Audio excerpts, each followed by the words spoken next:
Ya, kejadian itu saya alami sendiri waktu saya gerak beberapa teman dengan beberapa teman. Ya, waktu itu kita masuk di satu daerah. Kita sudah sempat dapat satu malam di tempat itu. Ya, awalnya kita sudah memberitahuan kepada orang tua di tempat itu, masyarakat, ya. Lalu ketika salah satu daripada teman itu menyampaikan bayan maghrib, yaitu ceramah, ya, maka tiba-tiba seseorang yang pemuka di tempat itu langsung mengambil mic yang digunakan oleh teman tadi untuk buat ceramah atau bayan itu. Lalu dia bilang, ya, orang tuh bilang, siapa suruh kalian ke sini? Siapa suruh kalian ceramah-ceramah di masjid saya? Apakah kalian sudah bantu saya untuk bangun masjid? Siapa suruh kalian pakai mic? Siapa? Dia ngomel-ngomel, teriak, pakai mic lagi. Masyarakat berhamburan datang ke masjid karena mendengar jamaah diomel, dimarahi, ya, oleh pemuka itu. Dan saat itu dia tanya, siapa suruh pakai mic? Maka tidak ada yang nyahut, semua diam, kita semua diam, sabar, tidak melawan.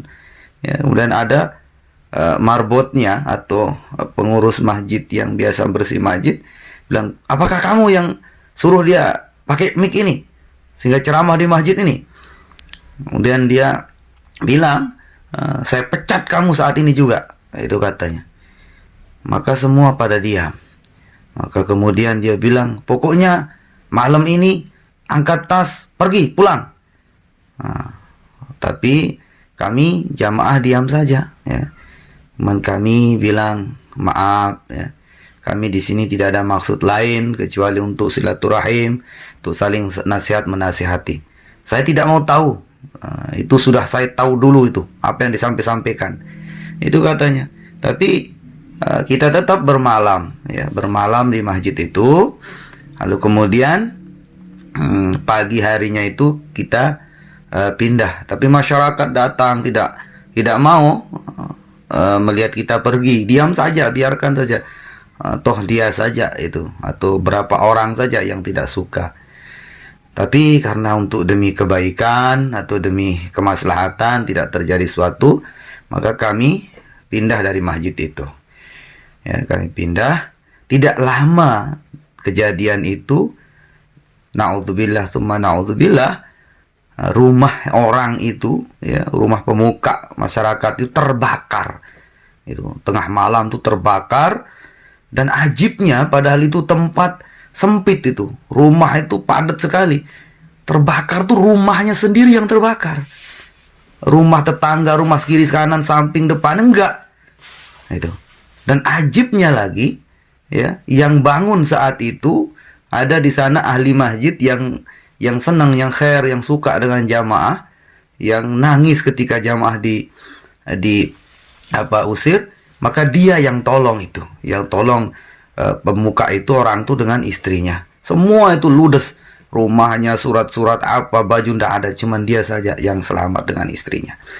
Ini kejadian yang saya alami sendiri waktu saya keluar, ya. Jadi banyak sekali, ya, kejadian-kejadian yang saya alami. Mungkin kalau cerita-cerita dari teman itu banyak sekali, ya. Tapi ini yang saya alami sendiri. Dan ini menjadi ibroh, ya, pelajaran bagi kita bahwa setiap apapun, ya, kebaikan-kebaikan di muka bumi ini tidak usah kita tolak, jangan kita hina, jangan kita caci maki kebaikan-kebaikan itu. Apalagi ini untuk orang yang memakmurkan masjid, ya, yang Allah Subhanahu wa taala sendiri sudah menjelaskan dalam Al-Qur'an itu bahwa akan menjadi musuhnya Allah, ya, orang-orang yang mengusir orang-orang yang berzikir, beribadah, sholat di masjid itu. Apalagi ini dakwah ini, ya, betul-betul niat ikhlas tanpa ada tujuan lain, untuk sama-sama mengajak memakmurkan masjid, mengajak untuk saling taat kepada Allah, ya. Kita bangun masjid kan tujuannya untuk bagaimana meramaikan masjid itu, makmurkan masjid itu. Kemudian amal-amal keluarga kita, orang tua kita, dan amal kita itu bisa menjadi jariah kita. Maka kalau orang tidak ada yang ibadah di masjid itu bagaimana bisa jadi jariah? Maka dengan bersyukurlah dengan ada jamaah yang datang ke masjid untuk mengajak orang makmurkan masjid. Maka dengan itu makin banyak orang yang sholat ibadah di masjid, makin banyak amal pahala yang kita sudah amalkan di masjid itu, baik keramikah, baik semenkah, baik membangun masjid, uang kita untuk bangun masjid itu akan ngalir kepada keluarga kita, atau bahkan kita nanti setelah kita tiada di dunia ini akan ngalir semakin banyak orang yang memakmurkan masjid itu. Nah, itu. Dan ya Allah, jamaah ini tidak ada niat lain datang ke tempat itu, ke tempat mana saja. Mereka tidak meminta dana sumbangan, tidak menyusahkan masyarakat, tidak minta itu dan ini. Makanya mereka dikatakan jamaah kompor. Kenapa? Karena bawa kompor agar tidak menyusahkan masyarakat, agar mereka masak sendiri, ya, tidak menyusahkan masyarakat. Mereka ini dengan biaya sendiri, harta sendiri.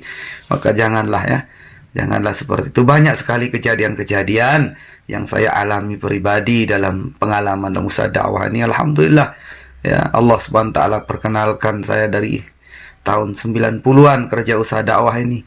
Sudah pahit, ya, manis, semua pernah kita rasakan, ya. Dan insya Allah besok kita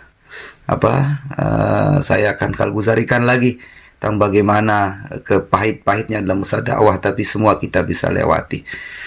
Begitu teman-teman, mudah-mudahan ada keberkahan, mudah-mudahan ini ada menjadi semangat bagi kita bahwa untuk istiqomah terus dalam mengajak orang taat kepada Allah Subhanahu wa taala.